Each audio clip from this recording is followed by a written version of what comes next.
First off, we're starting with the P10C, but this is the FPV, the full polymer version.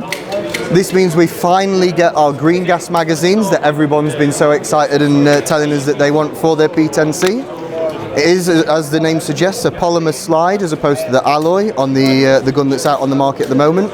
But it's not just a new slide on the same frame. The gun has been reworked to ensure that it's most efficient with that lighter slide and with a gas propellant as opposed to CO2. Because this is of course the full polymer version, it's also going to be a little bit more affordable than the version out on the market. It is going to come as the vanilla that we see here, and then the optic ready, the tactical version, a little bit later down the line as well. And these are going to be around March, April time to market. Next up, we've got the Modify Trinity High Kappa. So ActionSportGames have worked with Modify on a number of projects over the years, notably the Stayer Scout. This time we're looking at a pistol-based platform. Obviously 5.1 high Kappas being one of the most popular platforms out there. Supplied with a green gas magazine. It is highly compatible with a lot of the aftermarket parts you'd expect for the high Kappa platform. One unique feature to the Trinity though is the hop adjustment. Rather than removing the slide, you simply pull the slide lock out, insert it into the gun backwards, and then that acts as a hop adjuster, but also allowing the slide to cycle. So you can adjust the hop whilst taking shots very quickly and effectively, rather than having to disassemble and reassemble the gun every time. And these are expected with our retailers around about March, April time as well.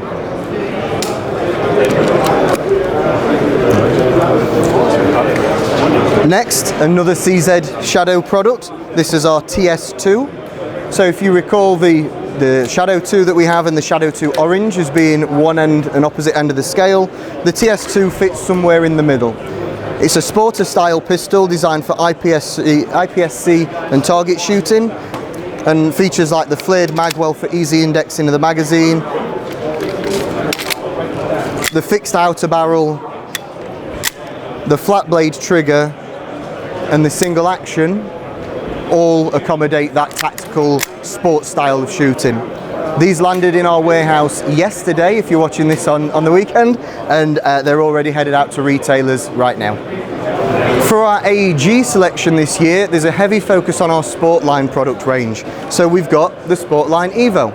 Externally, it's incredibly resemblant of the Proline Evo, the only difference being a lightweight outer barrel and a polymer flash hider.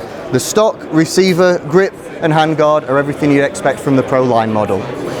Internally, we keep the compression set, which is your piston, your cylinder, your piston head, your cylinder head.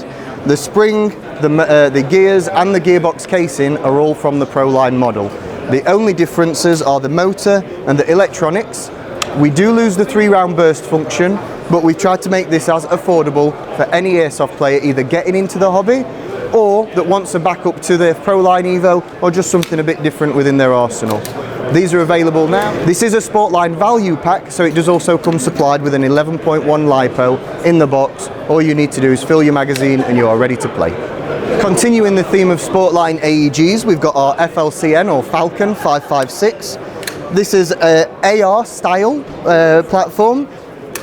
Takes our 180 round mid-cap polymer magazines. It's wired to T-plug in the stock. That stock is foldable, extendable and has an adjustable cheek riser. The battery's housed in there.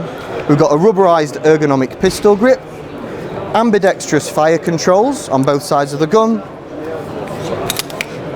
ambidextrous bolt release, and everything you'd expect from a replica of this quality these days, which is a rotary style hop unit, a tight bore barrel as standard. The gearbox is pre-radiused to try and increase the longevity and the lifespan of the product. And again, these are available now. And finally, for our Sportline product releases this year, we have the Arsenal SAM7R. So AK-74 on the outside, which you expect the polymer folding stock. We have got the railed top cover as well as the side rail mount. Polymer high cap magazine, and obviously the rail enhanced furniture up front. Being a Sportline product, again, the whole idea is making this as affordable as possible to get into players' hands. And the AK platforms being version 3 compatible mean that you can put any of your favourite upgrade parts in here to take this from an out-of-the-box great gun to really something you can dominate on the airsoft field with.